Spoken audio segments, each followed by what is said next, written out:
The Brooklyn Nets travel to Charlotte to take on the Hornets. Not the sexiest game in the world, but a great opportunity to make money, and I'm going to show you how to bet this game right now.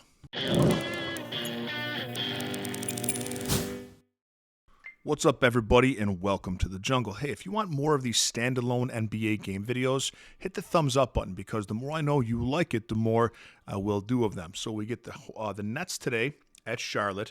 Nets are catching 3 points. That means they're getting three. Over-under set at 204.5. A lot of injuries on both sides. Let's take a look at the big ones. The Nets will be without Cam Thomas, of course. They have been pretty much the whole season. Cam Johnson, their best scorer, is also out. Noah Clowney is out on the Nets side as well. On the Hornets side of things, three of their top four scorers are out.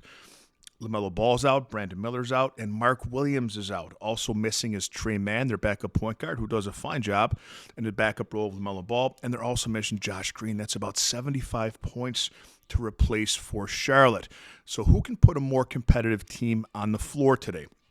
Well, the highest scorer on both teams is Miles Bridges, but is a supporting cast enough to get past the Nets? On the Nets side of things, they get Ben Simmons back, and Ben Simmons, while he hasn't lived up to his potential, of course, playing against the Charlotte Hornets roster lineup that they put on the court today, he is kind of a big kid playing against the little kids. That, coupled with D'Angelo Russell's veteran presence, who scored over 20 points in his last three games, and Nick Claxton's presence on the defensive side of things, gives the Nets a little bit of an edge here. Now, I've also seen the Nets, they've been losing a million games. I know that. I'm not blind to that. But I've seen them be competitive through three quarters recently with Sacramento and Phoenix, two teams with winning records.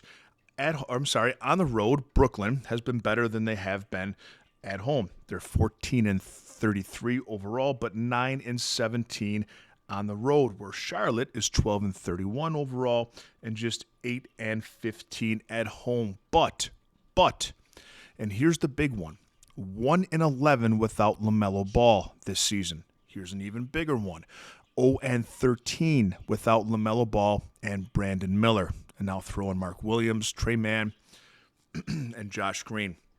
This is a situation where for a money line price of plus 130, you have to fade the Charlotte Hornets. Does that mean that Brooklyn's going to win and we're in a hurry to back them? No, it doesn't. But I say this on coin flip games where it's kind of 50-50. If it's, of who's going to win. And I think this is more than. I think this is more of an edge to Brooklyn here. If it's a coin flip game and the odds for money line are plus 130. Okay, and you tell me you'll give me 130 if it lands on heads, and I give you 100 if it lands on tails. We keep flipping coins all day. I'm going to end up on top.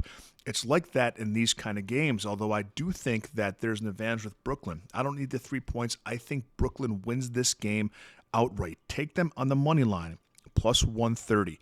Now, I also will look at D'Angelo Russell's point props of over 16.5. I personally didn't bet that myself. I only have one bet in this game that I sent out to Jungle members earlier. It's the Nets on the money line. Let me know what you think of these picks in the comments section below, and I'll see you next time with a little more money in your pocket.